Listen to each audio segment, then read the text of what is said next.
একটি পরিবারে দুপুরের খাবারের আয়োজন ছিল। টেবিলে ছিল সুস্বাদু খাবার, মাশরুম দিয়ে রান্না করা বিফ ওয়েলিংটন। হাসি, গল্প, স্মৃতি সব ছিল সেই দুপুরের মেনুতে। কিন্তু মাত্র এক সপ্তাহের মধ্যে 3 জন মারা যায়, আর একজন মৃত্যুর সঙ্গে লড়ছে। খাবারে কি ছিল? কে সেই খাবার রান্না করেছিল? আর কেন তারা মারা গেল? শুধু একজন বেঁচে গেল। এটাই অস্ট্রেলিয়ার মাশরুম মার্ডার। এই গল্পটা শুধু খুনের না, এটা বিশ্বাসঘাতকতা, প্রতিশোধ আর ঠান্ডা মাথার পরিকল্পনার গল্প। দুপুরের দাওয়াত। 2023 সালের জুলাই মাস, অস্ট্রেলিয়ার ভিক্টোরিয়া রাজ্যের লিয়াঙ্গাথার মোরওয়েল নামক শহরের একটি দোতলা বাড়িতে একটি লাঞ্চ পার্টিতে অংশ নিয়েছেন 4 জন।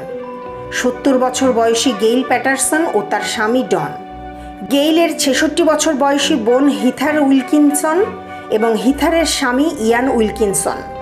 রান্না করেছেন একজন নারী, এরিন প্যাটারসন, গেইলের সাবেক পুত্রবধূ। তিনি রান্না করলেন মাশরুম দিয়ে বিফ ওয়েলিংটন। সবাই খেলেন, হাসলেন, আলাপ করলেন। কেউ ভাবেনি এই হাসি আনন্দ তাদের জীবনের শেষ হাসি আনন্দ হতে যাচ্ছে। এক এক করে সবাই। দুপুরের খাওয়ার পর সন্ধ্যায় বাড়ি ফিরে সবাই অসুস্থ হয়ে পড়েন। বমি, পেট ব্যথা, অজ্ঞান হয়ে পড়া। তাদের দ্রুত হাসপাতালে নেওয়া হয়। কিন্তু গেইল, ডন ও হিথার মারা যান 1 সপ্তাহের মধ্যেই। শুধু ইয়ান বেঁচে যান, কিন্তু তাকে লিভার ট্রান্সপ্লান্ট করতে হয়। এদিকে এরিন নিজেও 2 সন্তানকে নিয়ে হাসপাতালে যান, তবে তাদের শরীরে বিষের কোনো প্রমাণ মেলেনি। তিনি বলেন, আমি খেয়েছিলাম কিন্তু বমি হয়ে গিয়েছিল। মাশরুমে বিষ? অটোপসি রিপোর্টে উঠে আসে মারাত্মক তথ্য। মৃতদের শরীরে অ্যামানিটা ফালোইডস নামক বিষাক্ত ডেথ ক্যাপ মাশরুমের উপস্থিতি। এই মাশরুম দেখতে সাধারণ মাশরুমের মতো, কিন্তু খেলেই নিশ্চিত মৃত্যু। তবে প্রশ্ন হলো, এরিন কোথা থেকে পেল এই মাশরুম? কিভাবে তিনি এই বিষ থেকে রক্ষা পেলেন? এটি কি শুধুই দুর্ঘটনা?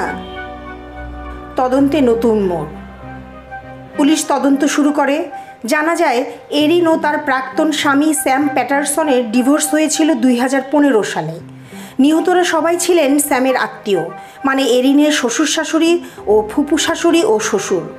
এরিনের প্রাক্তন স্বামীও আমন্ত্রিত ছিলেন, কিন্তু তিনি শেষ মুহূর্তে আসেননি, যদিও তার খাবার আলাদা করে ফ্রিজে রাখা ছিল। এরিন বলেন, আমি মাশরুমগুলো লোকাল এশিয়ান মার্কেট থেকে এনেছিলাম। কিন্তু এরিনের কথায় গরমিল ছিল। তিনি প্রথমে বলেছিলেন ফ্রেশ মাশরুম দিয়েছিলেন, পরে বলেন কিছু শুকনো মাশরুম ছিল, যেটা চায়না থেকে উপহার পেয়েছেন। এরপরই তিনি পুলিশের সন্দেহের তালিকায় পড়ে যান। একটি ডায়েরি ও প্ল্যান। পুলিশ এরিনের বাড়িতে তল্লাশি করে। তারা একটি হাতে লেখা ডায়েরি পায়, যেখানে লেখা ছিল, I am just angry, I want them gone. আরও ছিল বিষ তৈরির নোট ও গুগল সার্চ হিস্ট্রি, যেখানে দেখা যায় তিনি বিষাক্ত ডেথ ক্যাপ মাশরুম নিয়ে খোঁজ নিয়েছেন। তার মোবাইল লোকেশন দেখা গেছে মাশরুম যে 2 এলাকায় পাওয়া যায় ঠিক সে জায়গাগুলোতে। সন্দেহ ঘনীভূত হয়।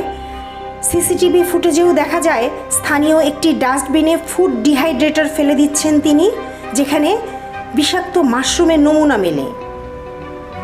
তার মানে এটা নিছক দুর্ঘটনা ছিল না, এটা ছিল পরিকল্পিত খুন। কিন্তু কেন এই খুন? এরিনের দাবি, নিজের বাবা মা স্বজন না থাকায় সাবেক স্বামী সিমনের বাবা মা আত্মীয় স্বজনদের খুব কাছের বলে ভাবতেন এবং ভালোবাসতেন। ডিভোর্সের পরও তাদের সম্পর্ক ভালো ছিল এবং তারা ভাগাভাগি করে সন্তানদের দায় দায়িত্ব পালন করছিলেন। গত কিছুদিনের সম্পর্কের কিছুটা অবনতি হয়েছিল, কিন্তু কেন এই হত্যাকাণ্ড সে বিষয়ে কোনো ধারণা পাওয়া যাচ্ছে না। সত্যিই কি এরিন খুনি? শেষ পর্যন্ত তদন্তের সব সূত্র এক জায়গায় এসে পড়ে। ডেথ ক্যাপ মাশরুম রান্নায় ব্যবহার করা, কেবলমাত্র টার্গেট করা আত্মীয়রা খেয়েছেন, একমাত্র এরিন সুস্থ। ডায়েরি ও ইন্টারনেট রিসার্চের প্রমাণ, এছাড়া মামলায় চিকিৎসক, পুলিশ, কম্পিউটার বিশেষজ্ঞ এবং মাশরুম গবেষকদের সাক্ষ্য। সব প্রমাণ বিবেচনা করে 2023 সালের অক্টোবর মাসে 50 বছর বয়সী এরিন প্যাটারসনকে গ্রেফতার করা হয়। 3 জনকে হত্যা এবং 4র্থ জনকে হত্যা চেষ্টার দায়। অবশেষে 9 সপ্তাহব্যাপী বিচার প্রক্রিয়া শেষে তাকে দোষী ঘোষণা করে আদালত। এক থালা মাশরুম দিয়ে শুরু, আর শেষ 3টি জীবন, একটি পরিবার এবং এক নারী, যার গল্প এখন গোটা বিশ্ব জেনে গেছে। মাশরুম শুধু খাবার না, ভুল হাতে পড়লে সেটাই হয়ে উঠতে পারে মৃত্যুর হাতিয়ার। এই ধরনের সত্য ঘটনা আরও জানতে চাইলে লাইক সাবস্ক্রাইব করে স্টোরির সঙ্গেই থাকুন, আর কমেন্টে আপনার মতামত জানাতে ভুলবেন না কিন্তু।